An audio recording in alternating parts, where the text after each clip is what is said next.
2005년 11월 17일 새벽 3시 오사카시 나니와구에 있는 한 맨션에서 화재 경보가 울립니다. 여기 시오쿠사에 있는 맨션인데요. 401호에서 불이 난 것 같아요. 문틈새로 연기가 새어나오고 있어요. 같은 맨션에 사는 주민의 신고 덕분에 화재는 금방 진압되었지만 발화지점으로 보이는 거실의 소파 너머로 피투성이가 되어 있는 시신 2구가 발견됩니다. 시신으로 발견된 두 사람은 자매관계로 언니는 오사카 미나미의 한 라운지바에서 근무하고 있는 27세 우에하라 아스카였고 동생은 맨션 근처에 있는 라운지바에서 근무하고 있는 19세 우에하라 치히로로 밝혀집니다. 사건이 발생한 지 18일이 지난 12월 4일 건조물 침입 혐의로 22살의 야마지 유키오가 체포됩니다. 엄마를 죽였을 때 그 감각이 너무 짜릿해서 잊혀지지 않았어요. 상대가 누구든 상관없었습니다. 21세기의 대표적인 쾌락살인으로 일본을 발칵 뒤집어 놓은 이번 사건은 잔혹한 범행과는 거리가 멀 것 같은 그의 외모에 사람들은 더욱 충격을 받았습니다. 그와는 일면식도 없던 두 자매는 이유도 모른 채 희생되고 말았습니다. 언니인 아스카는 이듬해 봄에 웨딩 관련 사업을 하기 위해 준비 중이었고 동생인 치히로는 요양사가 되기 위해 4개월 전에 언니가 사는 오사카로 이주해 맨션 근처에 있는 바에서 잠시 일을 하고 있었습니다. 새벽 2시가 조금 넘은 시각, 먼저 퇴근한 아스카가 현관문을 열었습니다. 계단에서 몸을 숨기고 있던 유키오가 뒤에서 조용히 다가와 그녀를 실내로 밀어넣고 문을 잠궈버립니다. 몸을 일으키려고 하는 그녀에게 주저없이 칼날을 휘두르는 유키오. 칼끝은 그녀의 왼쪽 뺨에 꽂히고 말았습니다. 그녀가 의식을 잃고 쓰러지자 바지를 내려 흉기로 난도질해가며 윤간을 했습니다. 만족한 유키오는 자신의 체액이 묻어있는 곳을 화장지로 닦고 변기에 버린 뒤 겨우 숨만 붙어있는 그녀를 방으로 옮겨 침대 위에 던져버립니다. 거실로 나와 담배를 한 대 물었을 때 마침 현관문 여는 소리가 들립니다. 동생인 치히로가 퇴근하고 돌아온 것입니다. 재빠르게 현관문 옆으로 몸을 숨긴 유키오. 그녀가 들어오자마자 손으로 입을 막고 주저없이 가슴을 찔렀습니다. 저항할 새도 없이 기습을 당한 치히로는 그 자리에서 쓰러지고 말았는데요. 가슴에 칼이 꽂힌 채 방으로 질질 끌려갑니다. 방으로 옮긴 뒤 가슴에 꽂혀있는 칼을 빼내는 유키오. 괴로워하는 그녀의 모습을 보고 또다시 흥분합니다. 언니가 쓰러져 있는 침대 끄트머리 쪽으로 그녀를 바짝 붙인 뒤 또다시 칼로 난도질해가며 윤간합니다. 일련의 행위를 마친 유키오. 일단 베란다로 나가 담배를 한 대 피웁니다. 두 자매가 쓰러져 있는 방으로 돌아온 그는 언니의 뒷머리를 잡고 상반신을 일으킨 뒤 왼쪽 가슴을 깊숙이 찌릅니다. 그런 다음 누워있는 동생의 가슴도 깊숙이 찔렀습니다. 집을 물색한 그는 오천행과 거실에 있는 동전 지갑을 챙기고선 아스카의 지포라이터로 카펫에 불을 붙인 뒤 바닥에 떨어져 있는 카드키로 문을 잠그고 그곳을 떠납니다. 일면식도 없는 살인마에 의해 30여 분 동안 난도질당한 두 자매는 화재 진압을 위해 출동한 소방관들에 의해 급히 병원으로 이송되었지만 안타깝게도 병원에 도착하자마자 숨을 거두고 말았습니다. 사건 발생 18일 후인 12월 5일 심야, 그를 미행하고 있던 형사들은 백엔샵에서 나온 그의 주변을 둘러쌉니다. 야마지 유키오라며 형사가 그의 이름을 부르자 묵비권을 행사하겠다며 답합니다. 그는 건조물 침입 혐의로 체포되었고 별다른 저항을 하진 않았습니다. 며칠 전부터 그 맨션을 응시하고 있던 유키오를 수상하게 여긴 주민들의 목격담과 사건 현장에서 채취한 지문과 유키오의 지문이 일치했기 때문에 그를 용의자로 특정할 수 있었습니다. 일본은 주민등록증이 없기 때문에 지문 등록을 해두지 않지만 용의자로 특정되는 순간 지문 채취를 할 수 있고 채취된 지문은 수사기관에 등록됩니다. 유키오의 지문이 등록돼 있었던 이유는 그해 3월 오카야마현에 있는 한 파친코에서 기계 조작을 하다가 발각되어 절도 미수 혐의로 체포되었던 전력이 있었기 때문입니다. 그때 채취해 두었던 지문과 손금이 맨션 현장에서 발견된 것과 일치하면서 사건이 발생하자마자 그를 용의자로 특정할 수 있었습니다. 체포 후 건조물 침입 혐의는 인정했지만 살인에 대해서는 계속 부인했습니다. 피해자의 지포라이터와 동전 지갑을 소지하고 있었기 때문에 더 이상 발뺌을 할 수 없게 되자 체포된 지 2주 후인 12월 18일 살인을 인정했습니다. 범행 도구인 칼날길이 12cm의 나이프는 그의 진술대로 범행 현장과 약 400m 떨어진 신사의 창고에서 발견되었습니다. 어머니를 살해했을 때 그 감각이 잊혀지지 않았어요. 전 사형이라도 상관없어요. 사람을 재미로 죽였다며 쾌락살인을 주장했고 검찰로 송치되는 차량 안에서는 몰려드는 기자들을 향해 미소까지 보였습니다.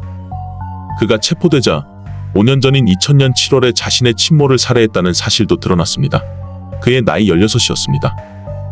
오카야마의 소년원에 수용되었던 그는 3년 후 가석방되었고 이번 사건은 그로부터 약 2년 뒤에 일어난 것입니다.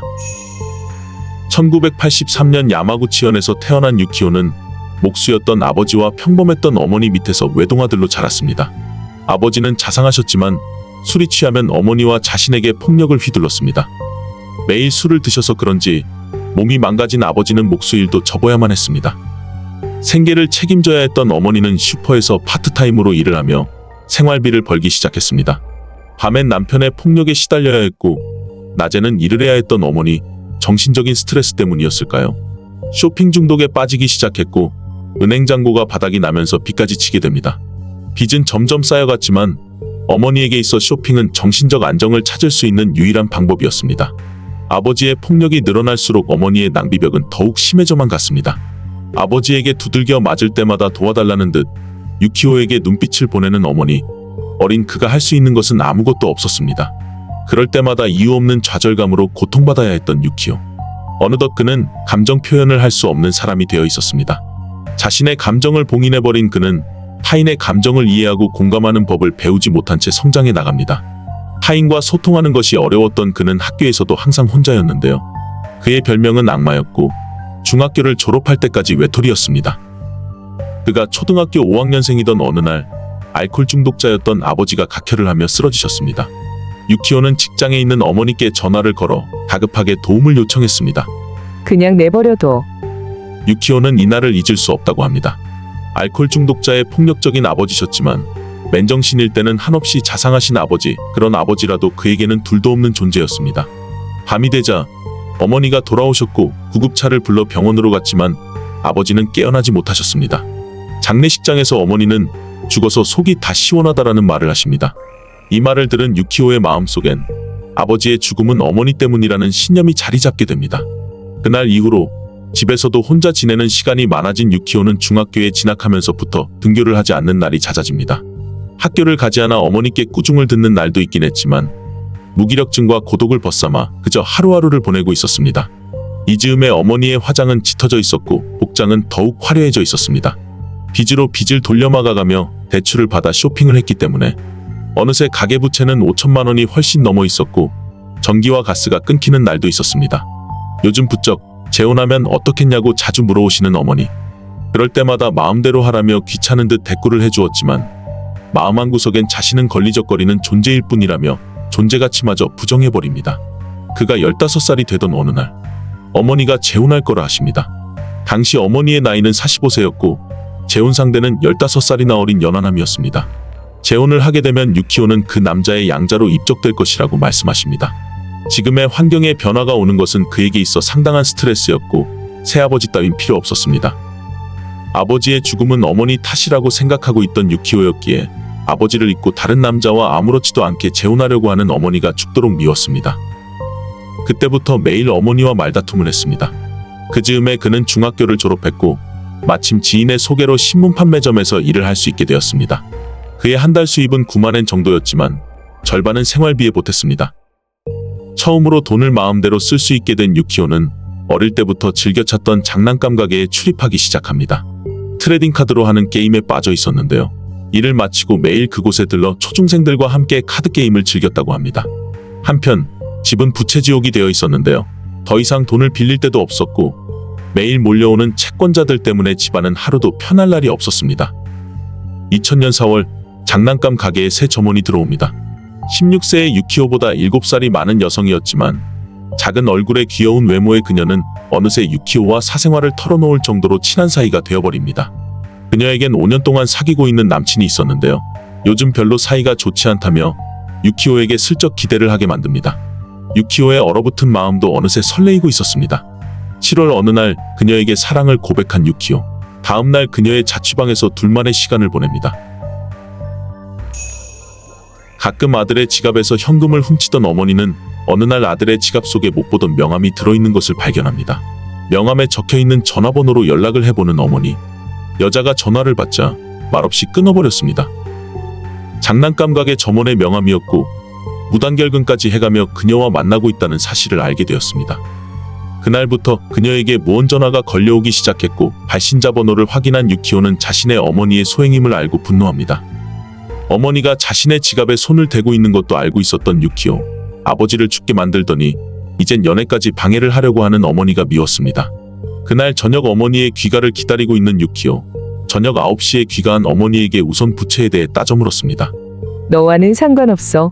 이 말에 화가 치밀어 오른 유키오는 자신의 여친에게 전화를 왜 했냐며 언성을 높입니다.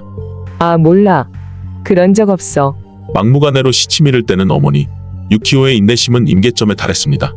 지금까지의 울분이 한꺼번에 터져나왔습니다. 얼굴과 가슴 등 주먹으로 사정없이 때렸습니다. 쓰러져 버린 어머니를 옆방으로 끌고 가 쇠파이프로 마구 내려친 다음 발로 밟아댔습니다. 정신을 차려보니 어머니는 피투성이가 된 채 쓰러져 있었는데 유키오는 흥분한 나머지 사정을 했다고 합니다. 여느 때와 마찬가지로 아침이 되자 신문 배달을 나간 유키오. 퇴근해서 돌아왔지만 어머니는 그대로 꼼짝도 하지 않고 있었습니다. 피가 흥건해져 있는 방바닥을 닦은 뒤 카드게임을 하러 나갑니다. 늦은 밤 집으로 돌아온 그는 어머니의 사체를 담요로 싼 뒤 현관으로 옮겼습니다. 새벽 1시가 조금 넘은 시각 수화기를 들고 110번을 누릅니다. 어머니를 죽였어요. 담담하게 진술하지만 반성의 기미는 보이지 않았고 정신감정 결과 아스퍼거 증후군으로 의심된다는 소견이 나왔습니다. 대인관계가 원만하지 못하고 공감 능력이 떨어진다는 점이 아스퍼거 증후군과 유사하다는 것입니다. 소년원을 나가면 기다려주는 여자친구가 있다며 자랑했지만 2003년 10월에 가석방된 그를 기다려주는 이는 아무도 없었습니다. 그의 담당 의사는 유키오는 반성을 안 하는 게 아니라 반성을 못하는 것이며 법을 지킬 것 같지도 않다면서 그의 가석방에 회의적인 견해를 보였습니다. 시모노세키시에 있는 한 파친코점에서 일을 하기 시작한 그는 쉬는 날이면 야마구치시로 향했습니다. 특별히 가족도 친구도 없는 그가 야마구치로 간 이유는 단 하나, 그녀를 찾기 위해서였습니다. 우연히 소년원 동기를 만나게 된 유키오. 그에게 협박을 당하기 시작하자 시모노세키를 떠나 일자리를 전전합니다. 그로부터 얼마 후 파친코 기계를 조작해서 코인을 갈취하는 일명 고토시 그룹에 합류하게 됩니다. 사기나 절도 등 음지의 일을 고토라고 하는데요. 파친코 기계를 조작해서 이익을 편취하는 사람을 고토시라 부른다고 합니다.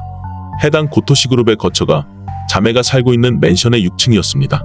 그가 그룹에 합류할 당시만 해도 수입이 짭짤했기 때문에 밤엔 유흥을 즐기며 화려한 삶을 살고 있는 그들을 보며 유키오는 매료되었습니다.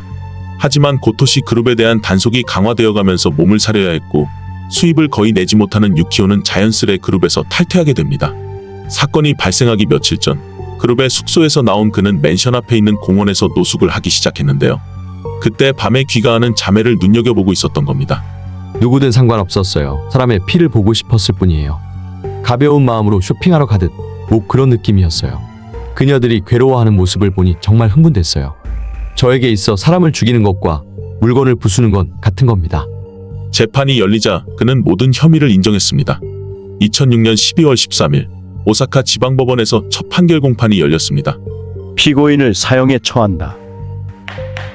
그의 뺨이 잠시 경직되는 듯하더니 이내 평정심을 찾은 듯했고 법정을 떠날 때는 입꼬리를 살짝 올려 미소까지 지어 보였습니다. 변호사는 항소했지만 유키오가 항소를 취하하는 바람에 2007년 5월 31일 사형은 확정되었습니다. 2년 후인 2009년 7월 28일 야마지 유키오의 사형이 집행되었습니다. 그의 나이 25세였습니다. 저는 왜 태어났을까요? 정답은 없겠죠? 살인을 하기 위해? 좀 더 확실한 답은 없을까요? 그냥 막연하게 사람을 죽이고 싶다는 생각이 들어요.